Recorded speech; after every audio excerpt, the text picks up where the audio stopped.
Bridge Mom, I'm Jessica. This video is part of the Halloween series. In this video we'll be covering stories about fairies and goblins and a place called Tirnanog. Ancient Celts believed in Sidhe. Think of the word banshee. So Sidhe is spelled S-I-D-H-E. It's an Irish word, but it's pronounced she. So they also believed in Pooka, Gittos, and Gorgochs, to name just a few of the spirits that ancient Celtic people believed that they would encounter during Samhain. They believed that there were ancient tombs that were considered to be the homes of the Sidhe, or fairies, and spirits of the dead. These tombs were connected to Tirnanog. The ancient Celts were well aware of the spirit realms, and they treated this time of year with care, ritual, and honor. This is where we get the reputation of Halloween being filled with danger and evil, though. So what is a Gorgokh and these other creatures? Gorgochs are half human, half fairy, goblin-like creatures that are covered in hair, mostly red hair. They may be small or they may be large like a giant ogre. Sidhe are mischievous and evil fairies. Gittos are the fairies responsible for stealing crops on Halloween. Pookas are shapeshifters. They often look like horses with black chains. Sometimes it looks like a donkey, cat, wolf, bull, or other animal. It can change its form and even look human. They often appear black and have red or fiery eyes. They can do harm or they can bring abundance. If a Pooka is pleased with your offering on Samhain, you'll be gifted with a bountiful garden in the coming year. However, there are stories of Pookas taking children too. These stories include replacing children and adults with changelings, a being that's half fairy, half human, but appears human. Celts believed fairies could take any shape or size that they wanted.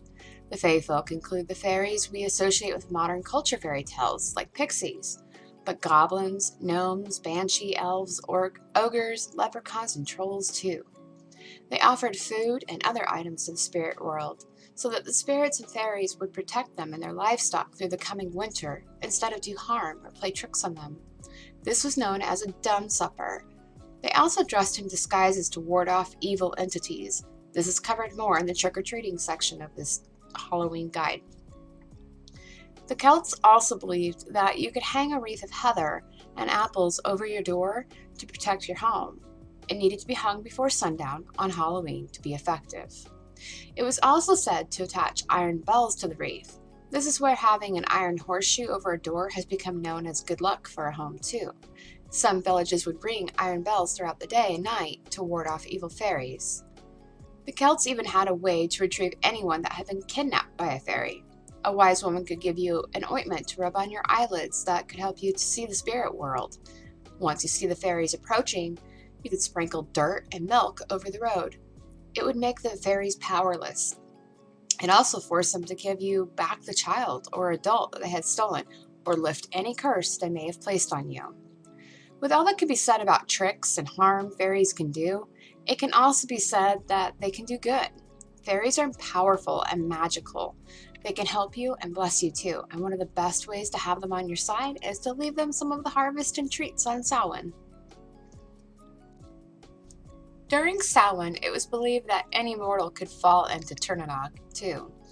In Ireland, they believed there were fairy mounts all around, and if you should step on one, you could fall right into the other world and never return. This Halloween, you may want to watch your step and leave out some cream and cakes for the fairies and goblins that run amok on All Souls Night. In a previous video, I had mentioned I'd briefly discuss the dimensions of these spirits. Tirnanog is the name the ancient Irish gave to the spirit world. I believe that the spirit world of the fairies is of the fourth dimension. We live in the third dimension. It's very dense and physical here. It's materialistic with our physical things and the manifestation of physical life.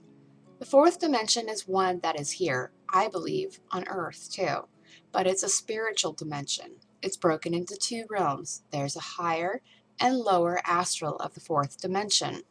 Without having to go too deep, as this video is less about explaining dimensions, the lower astral is where we get our various descriptions of evil spirits from many religions. It's where lower vibrational beings exist. It's a place that some believe is a projection of the shadow side of our collective psyche. Here's where we get things like jinn and demons, evil fae folk, and so on. The fourth dimension also has a higher realm that consists of higher vibrational beings, basically the good fairy folk, if we put it into terms of the ancient Irish. This is the simplest description I can give you without diving in the rabbit hole. I do believe Tirnanog is a part of the fourth dimension.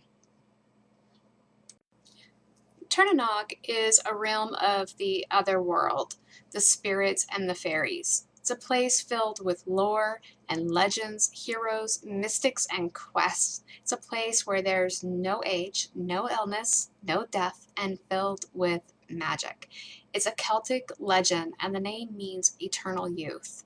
It's said that the Lord of the Dead would come at Samhain to gather souls, and these souls were of the recently deceased, and people believed that these souls were trapped in animals while they waited for the Lord of the Dead at Samhain, and at this time they could be taken into the realm of the other world, Tirnanog.